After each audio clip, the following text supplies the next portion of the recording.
young things, welcome to the show. I'm Carol. Now, when I was interviewing people for my book Alive and Kicking, I met a lovely, inspiring lady called Dulcie, and she said that one of the secrets was, I think it's very important to always have a project, something you can look forward to. Having something to look forward to, and that's what your bucket list is all about. And today we have the bucket list expert, Trav The Bucketlist Guy, and he's going to help us to work out more of the details with his bucket list blueprint. That's going to help us enjoy our later years. After the break, jump into the 5-minute fitness routine. You're going to feel better. And then we're going to go camping in one of Victoria's regional towns. Hi Trav, welcome to Over 50, So What? Carol, stoked to be on. Thanks for having me. We do talk about leaving a legacy and what kind of legacy you're going to be remembered for. Leaving a legacy, kind acts for others, it's all part of the bucket list blueprint that I did the TED Talk and that I wrote the book about.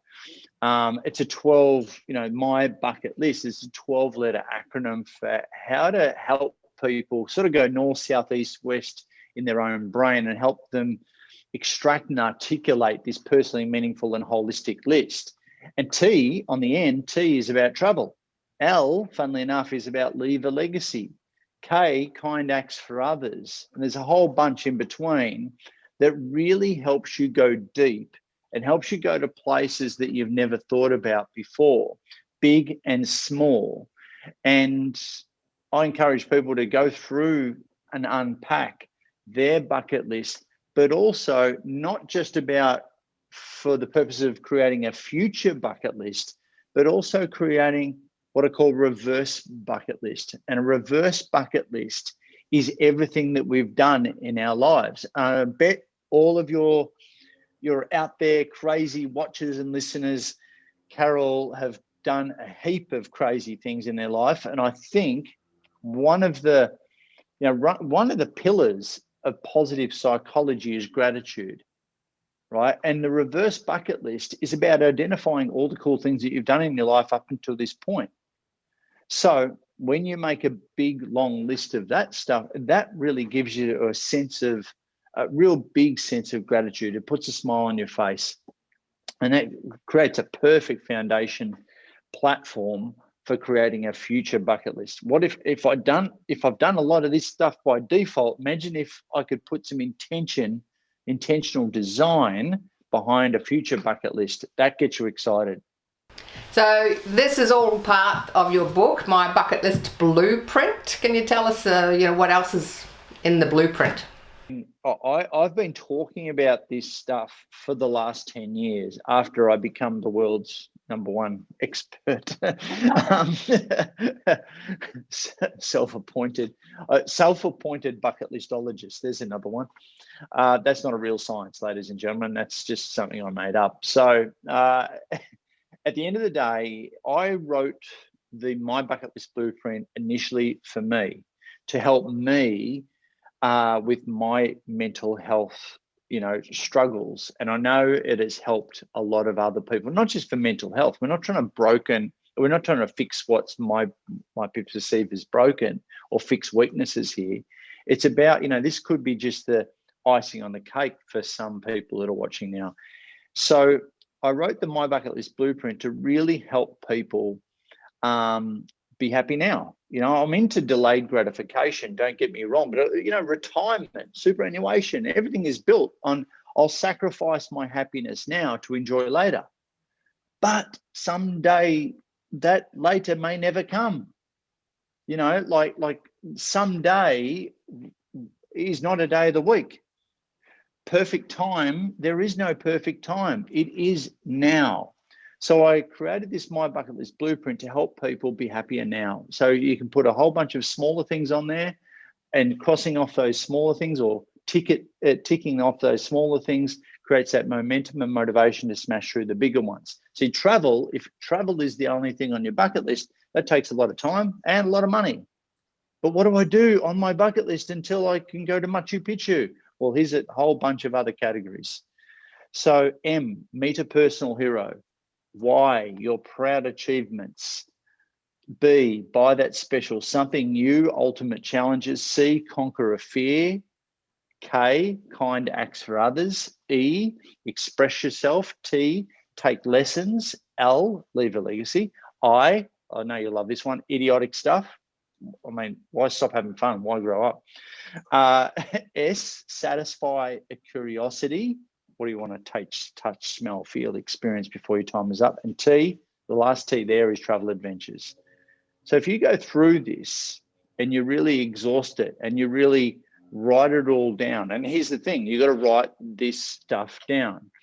And if you don't write it down, it's going to be up there with your daily to-do list, and guess which one gets done first, right? Your daily to-do list, until something traumatic or dramatic happens to you or a loved one, and suddenly on the back of getting given a use by date, do we suddenly prioritize? So my whole mission here, Carol, is to help people wake up, seriously wake up before they get given a use by date.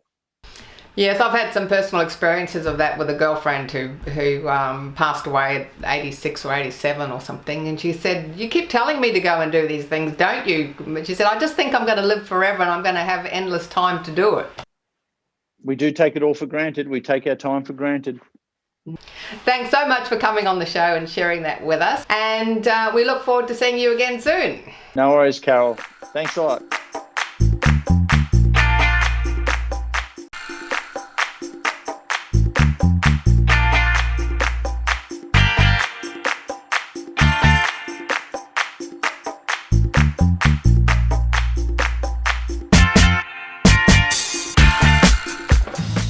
Okay everyone, it really is time to get on your feet and let's have some fun. Let's get moving.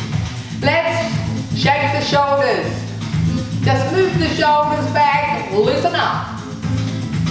Feels so good. And if you're going to go faster, okay, roll the shoulders. Now what we're going to do, I call the worm. Looks like this.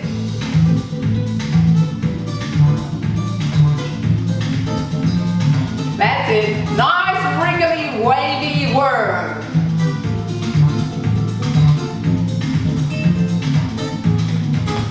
Keep it going.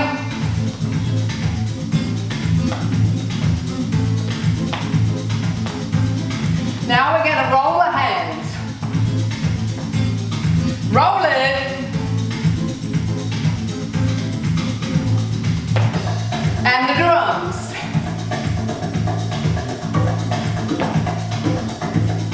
Nice and even, hit the drums.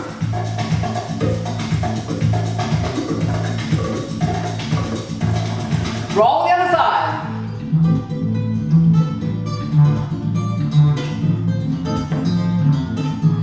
And back the other side. That's it. You got it. We got it. We got it.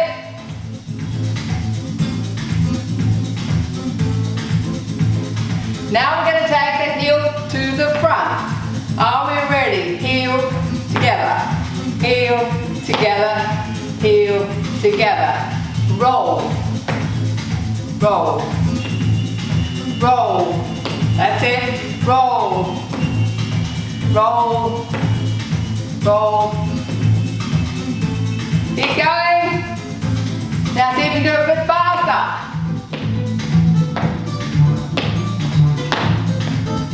Keep it rolling. That's it.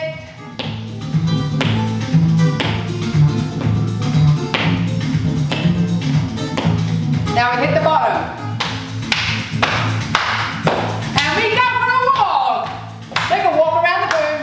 Around the room. Just trying to make sure you don't bump into any animals or furniture. Make sure there's no loose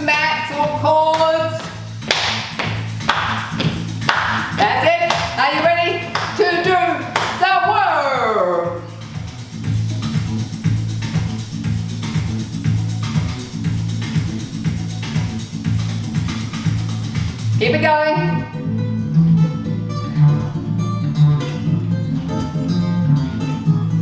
Looking good.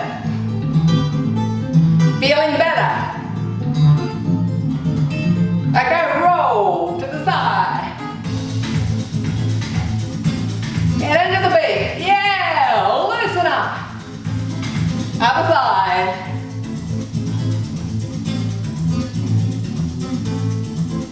Now come back to the middle. Take the heel together. Heel together. Heel. Stick your bottom out so you're getting a bit of a stretch at the same time. Heel together. Heel together. Heel together. Faster. Oh yeah.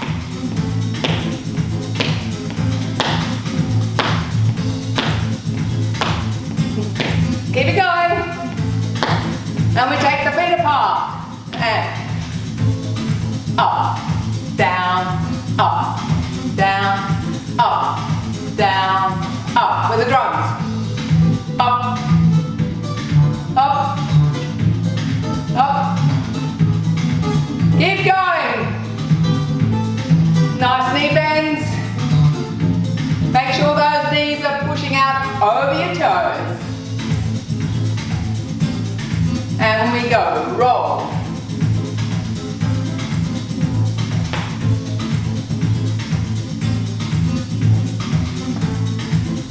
Are you ready for the drums?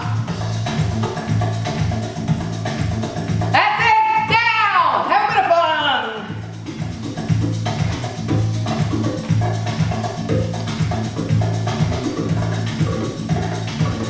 Go on, have some fun, that's it.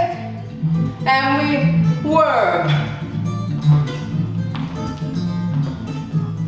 That's it, everybody. Fantastic. Good job. Excellent.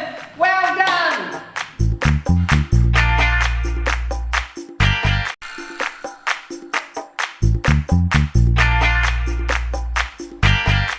Have you been camping recently? Have you been camping at all?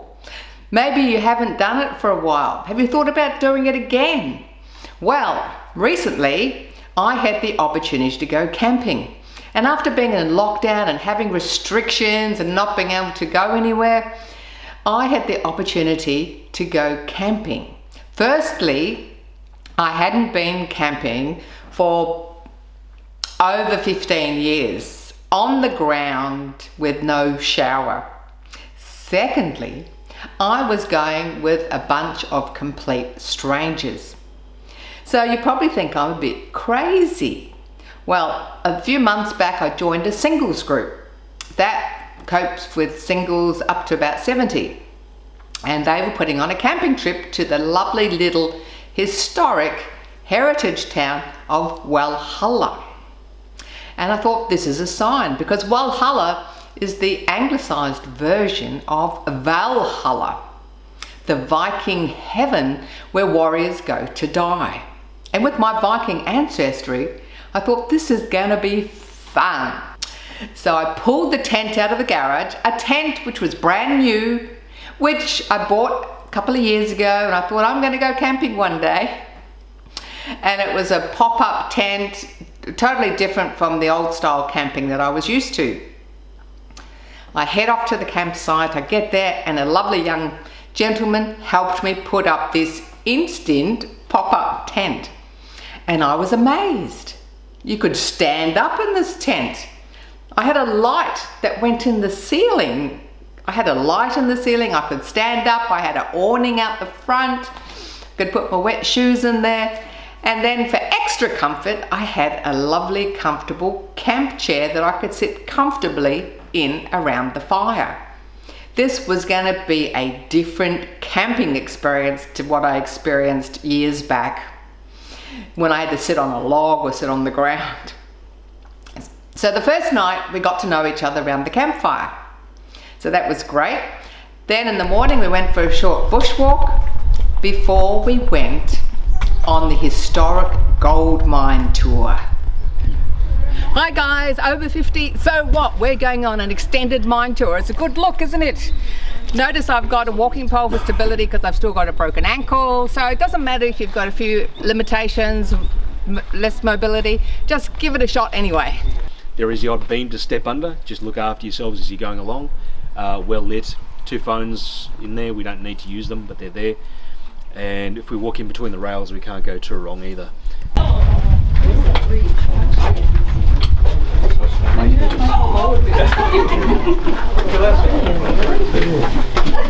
Everything you see is all genuine, workings from 1865. It didn't exist as the Long Tunnel Extended, but it used to be called the Hercules Gold Mining Company. Okay. Alright, we'll just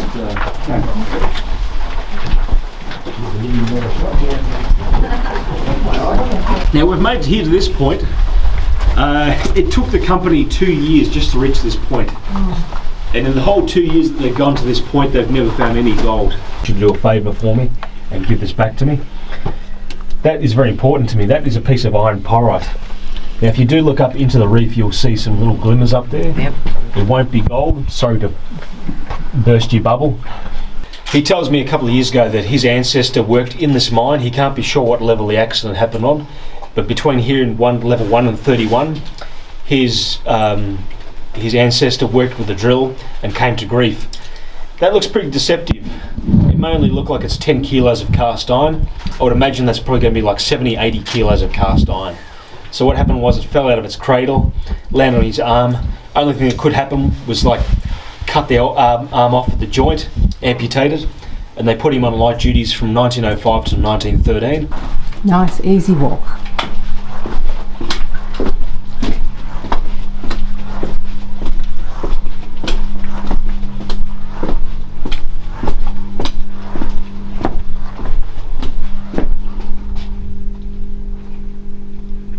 That way. And that way. And that way. Hi guys, we've just been on the most amazing tour with Ben here. He's a wealth of information about all the things that have been happening since the 1800s, late 1800s, wasn't it? Yes, so from 1870s onwards, 1871 it was. We first found our first gold here, and it ran till about 1911, so it had about 40 years history of the mine operating. So Ben, how long have you been living in Walhalla? I don't live here anymore. I used to as a kid growing up. I'm 50 k's away, so I have to drive in each shift that I come in to do. But I grew up here, so I lived here till I was about 7 and then moved on. Family circumstances changed. And you were saying before there was no electricity here when you were growing up? There was no electricity here till 1998, which was, yes, I turned 21 when we had power. Wow. Which was just 22 years and about 4 or 5 months ago. We had no Telstra signal, so we had no mobile phones for a number of years, and we had a tower put up about 2 years ago. So we're waiting for Optus, and probably Vodafone's never going to make it again, but hopefully in the future, fingers crossed, we'll get there. So if you want to come off the grid, this is a good place to come when no one can get hold of you unless you're with Telstra. Whoops, is that a plug for Telstra? I'm not sure. So guys, get out and about, visit your regional areas. You've got awesome characters like Ben here to meet, and you learn a lot about Australian history. Okay guys, just thought I'd let you know how the tour went. It's very, very flat. There's no steps. You don't need to be fit. It may be a little bit slippery, but it's a really, really easy tour, and it's fantastic to learn so much about Australian history. So give it a go.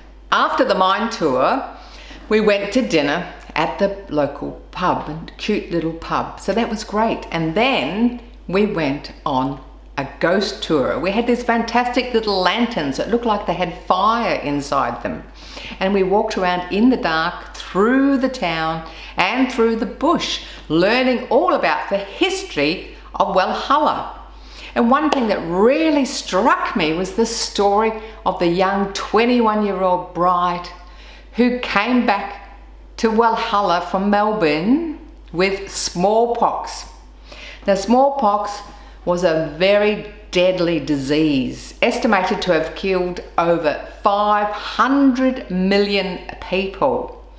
And it made me think, geez, These pandemics have been going on for centuries. This was 1869. Now this poor young bride, she was put in a house at the top of the hill, and they built an 8-foot balustrade around the house. She was locked in and guarded so that nobody could go in or out, because there was a lockdown back in 1869. They knew how contagious it was. And the great news is, as a result of her being locked in this house, no TV, no internet, no nothing, totally locked in at the top of a hill, is that no one else in the town caught smallpox and died. Now, one thing I learned, so smallpox, apparently it took till 1980 for it to be totally eradicated from the world, and it was done purely through vaccination. But 500 million people died. So that was an interesting bit of history, just showing that what we're going through has been happening for a long time. So after the ghost tour, we went back and we sat around the campfire and had a couple of drinks and had some fun. And then the next morning, I wanted to explore the town a bit more. So I stayed on a bit later and ended up trying to put my tent down on my own. So that was a bit of fun. And no, I could not get it back into the tent bag. What did I take away from this experience? Well, I found out that camping is a lot more comfortable than it used to be. The only thing is, I think next time I'm going to take a bigger air mattress for lying on the ground. I got to meet and make 9 new friends. I had a great time and I learnt about a beautiful little regional historic town. You might be sitting there thinking, that's crazy. There's no way that I would go on my own camping with a bunch of complete strangers. But how do you know until you try? Sometimes you just have to get out of your comfort zone and try something new. Life is an adventure to be lived. Thanks for joining us today. Have you thought about some new things to put on your bucket list? And have you written them down? Writing them down is one thing, but the next step is to go do it. We'd love to hear about the things that are on your bucket list and the things that you've ticked off. As Trav says, you need to tick it before you kick it. Just let us know through Facebook. And if you'd like to know more about the Bucket List Guy, just go to our website and you'll get a free copy of the book Alive and Kicking there as well. Please join us on Facebook or YouTube and you'll never miss an episode or a 5-minute fitness routine. Sometimes you just got to get out of your comfort zone and try something new. Life is an adventure. I'm Carol and this was Over 50, So What?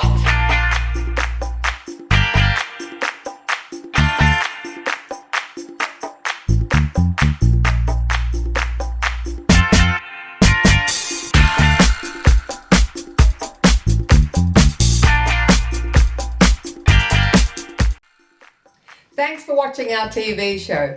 Be sure to hit subscribe and then you'll never miss an episode. Jump on Facebook, join our group, get in on the fun, fitness, wellness and inspiration. I'm Carol, over 50, so what?